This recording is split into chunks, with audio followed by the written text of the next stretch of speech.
അപ്പം റെസിപ്പിയിൽ ഇന്ന് ചെറുപയർ പായസം ഉണ്ടാക്കാം. ഇത് തൊലി കളഞ്ഞ ചെറുപയറാണ്. ഇതാണെങ്കിൽ ഒരു 2 കപ്പുണ്ട്. ഇത് ഒന്ന് കഴുകി ഊറ്റി വെച്ചേക്കുന്നതാണ്. ഇതൊന്ന് നന്നായിട്ടൊന്ന് വറുത്തെടുക്കാം. ആദ്യം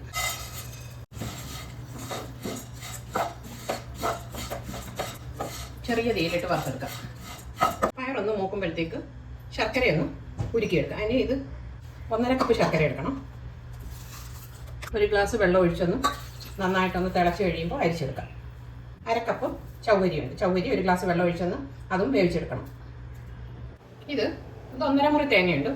ഒരു തേങ്ങായി പകുതി തേങ്ങയുടെ. ഇതാണെങ്കിൽ ആദ്യം 1 ഗ്ലാസ് വെള്ളം ഒഴിച്ച് പിഴിഞ്ഞ് 1/4 പാൽ എടുക്കുക. പിന്നെ ഒരു 3 ഗ്ലാസ് വെള്ളം ഒഴിച്ച് ഇനി പിഴിഞ്ഞിട്ട് 2/2 പാൽ എടുക്കണം. ഇതിപ്പം 10 മിനിറ്റ് ആയിട്ടിട്ട് ഇനി ഓഫാക്കാം. മൂത്തിട്ടുണ്ട്. ഇനി ഇത് കുക്കറിലിട്ട് വേവിച്ചെടുക്കാം. ഇനി ഈ പയർ കുക്കറിലേക്ക് ഇടാം. ഇത് നേരത്തെ കഴുകി വെച്ച പയറ. വെള്ളം ഈ കപ്പിൽ 4 കപ്പ് വെള്ളം ഒഴിച്ചു. ഇത് ഹൈ ഫ്ലെയിമിൽ 1 വിസിലടിച്ചിട്ട് പിന്നെ ഒരു മീഡിയം ഫ്ലെയിമിൽ 3 വിസിൽ ആകുമ്പോൾ ഓഫാക്കാം. അപ്പോൾ ആവിയെല്ലാം പോയി. ഇനി തുറന്ന് നോക്കാം. നന്നായിട്ട് വെന്തിട്ടുണ്ട്. ഒരു ഉരുളി വെച്ചിട്ട് ഈ ശർക്കര ഇതിലൊഴിക്കാം. ഉരുക്കി അരിച്ച് വെച്ചേക്കുന്ന ശർക്കര.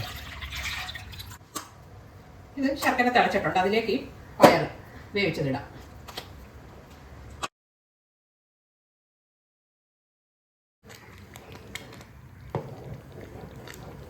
ശർക്കര കിടന്ന് നന്നായിട്ട് ഇത് വരണ്ട് വരണം. ഇതിലേക്ക് 1 ടേബിൾ സ്പൂൺ നെയ്യ് ഒഴിക്കാം.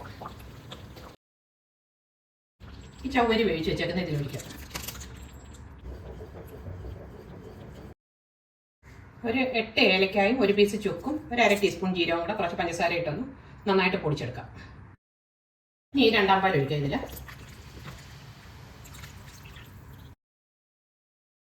ഒരു ഞുള്ളുപ്പ്, 1 ടേബിൾ സ്പൂൺ നെയ്യൂടെ ചേർക്കാം. ഇനി ജീരകവും ചുക്കും ഏലക്കയുടെ പൊടിച്ചതിടാം. ഇനി ഇത് ഓഫാക്കിയിട്ട് 1/4 പാൽ ചേർക്കാം.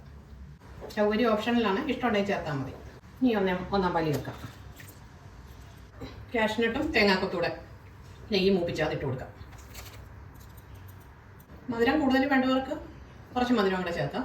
ശർക്കര 2 കപ്പ് ശർക്കര ഉരുക്കിയെടുക്കാം. ഇതൊരു ഒത്തിരി മധുരമില്ല, മധുരം കുറവാണിത്. ഇതിൽ നിന്ന് അങ്ങ് കുറുകും ചവ്വരി ചേർന്നുകൊണ്ട്. ഇനി ഒരു 1/2 മണിക്കൂർ ഇതൊന്ന് അടച്ചു വെക്കാം. അപ്പോൾ ഇത് 1/2 മണിക്കൂറായി. നമുക്കിനി ഒന്ന് എടുക്കാം. കുറുകിയിട്ടുണ്ട്. അന്നേരത്തെ എഴുതി